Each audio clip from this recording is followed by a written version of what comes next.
The closing of another community hospital will not only change the landscape of this neighborhood, but the demographics as well, as it is expected to drive out most of the aging population who are most often in need of that medical care. As the school year comes to an end and pool season begins, keep your kids safe by making sure, even when there is a trained lifeguard present, you are still nearby and keep a charged phone handy. Work meets workout. That's right. Companies have been talking about bringing bikes like these to those afternoon meetings.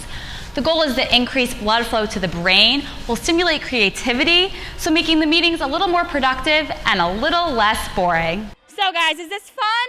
Yes! I think I'm gonna have to test that out for myself.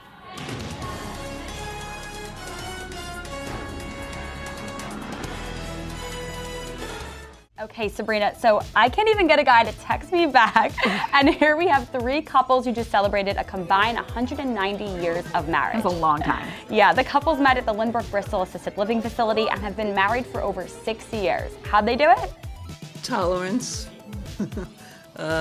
sense of humor, and looking the other way sometimes. Okay, so clearly I'm doing something wrong. Can we say girl power here in the city of Newburgh? A Habitat for Humanity home was renovated completely by women. The actress sat down for an interview with us where she hinted her birthday plans. I don't know, I'll probably eat. I really like to eat. We feel you, girl. Tell us how many cookies you've made so far. Well, I don't know, like 20? 20 cookies. And what's on these cookies of yours? There's one gummy bear and some icing, I see. Is that icing? yes, delicious, good Delicious. icing. Are you eating the icing right out of the bag? Yeah.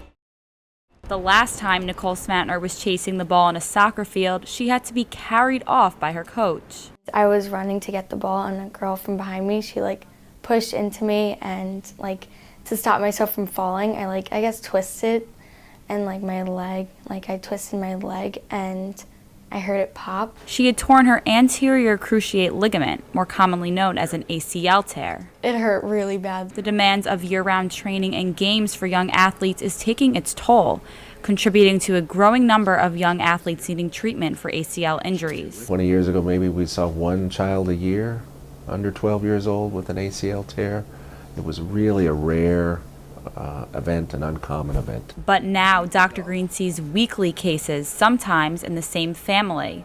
4 months after Nicole's injury, her younger sister Danielle twisted her knee during a soccer game. I said, oh no, not again. I thought oh my God, it's all over. Unfortunately for the Smantners, ACL tears are actually 2 to 6 times more common among female athletes than males. Teenage athlete, boy versus girl, even how they fire their muscles is a little bit different, how they land is a little bit different. Last year, Dr. Green repaired both sisters' torn ACLs, something that would not have been done 20 years ago. In the past, reconstruction surgery for a tear was not performed until the patient's growth plates had closed. There was just really devastating long-term injuries to the knee that happened during that waiting period. Less than 5% of the kids could get back to the sport they wanted.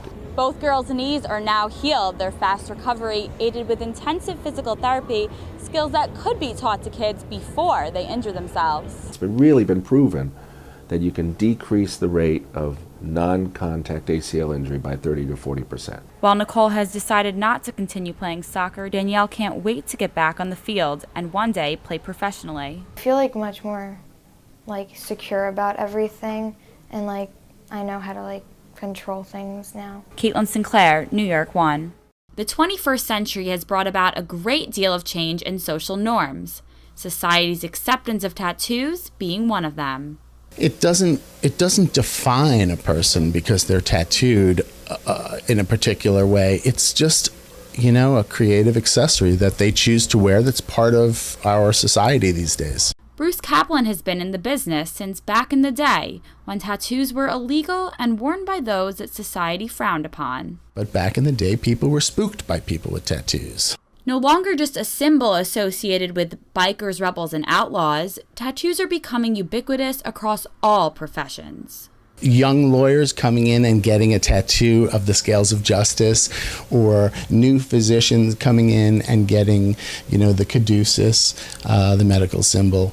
Those to them, those are like badges that they're wearing. And even though no one necessarily sees it, 10 years ago, do you think that a lawyer would have had that confidence, that same confidence to come in and get full sleeves like that? I think less. I think obviously less. Whether it's for themselves or accepting it on others, Americans of all demographics are embracing body art like never before. I probably won't have any skin left. Just my face will be open. And Tiffany's sentiment about the face being off limits is echoed by Kaplan. A young kid who's going to roll in here and say, "Hey, man, I want to get my neck tattooed." No, it's not going to happen. We're not here to do that. Where do we see it going next? Where are we headed? I think more and more you will see more talented people getting involved, pushing the envelope of artistic expression through their high art skills. Some of the illustrations are just spectacular. Yeah, it's kind of what we have to keep doing in society, is just keep pushing that envelope. Great, thank you so much.